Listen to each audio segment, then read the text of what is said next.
Hey everyone, welcome back. If you're new here, hit subscribe and turn on notifications. Today we're covering a disturbing case where prejudice nearly let a killer walk free. This is about a family that was different, misunderstood, and murdered. Yet their killer almost escaped justice because of how people felt about the victims.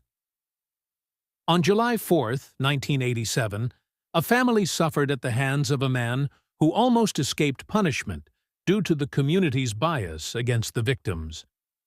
The Coons family moved to Marathon County near Wausau, Wisconsin, in 1914. They were promised good farmland but found ground covered with tree stumps, worthless land sold by dishonest barons. Despite this, they survived. They saved $20,000 in cash hidden in their home.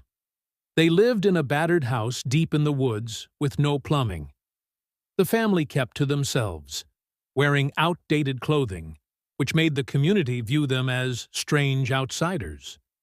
On July 5, 1987, Kenny Coons found his family members dead. Marie, 72, at the entrance. Randy, 30, in the kitchen.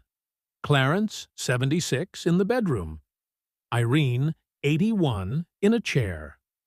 All shot in the head with a .22 caliber rifle. Helen Coons, 70, was missing. The community rallied to find her, believing she'd been kidnapped.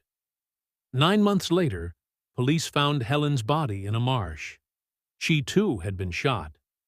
Police discovered the family lived without plumbing or heat beyond a wood stove, but owned a TV and VCR with explicit videotapes. They paid for everything in cash and kept money at home.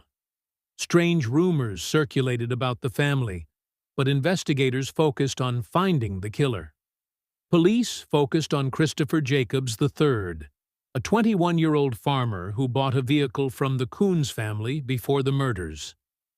6 months later, police searched his home and found two .22 caliber rifles, ammunition, spent casings, newspaper clippings about the case, and a receipt for new tires. The evidence matched the crime scene.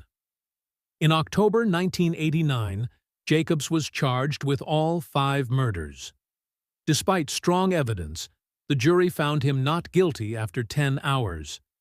In 1993, just before the statute of limitations expired, Jacobs was charged with kidnapping Helen Coons. After appeals, a second trial began in June 1998. Prosecutors had a new witness, Jacobs's ex-girlfriend. She testified that in 1993, he confessed while driving to a bar. He said Randy let him in on July 4, 1987.